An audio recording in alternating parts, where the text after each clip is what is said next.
birds learn to fly? Here's the answer. Isn't it wonderful to watch birds soaring overhead, flying with effortless grace? But birds do not know how to fly when they hatch. Much like humans are not born knowing how to walk. Fledgling is the stage in a bird's life between hatching and becoming capable of flight. Once they learn to spread their wings, flapping them is the next step, and soon that flapping becomes flight. Often learning to fly means falling from the nest, making the trip back to it.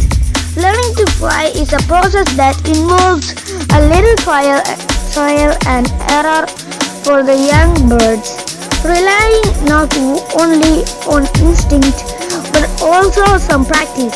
They don't learn to fly in a day. They still have to practice to learn how to take off and land and discover how the wind affects flight.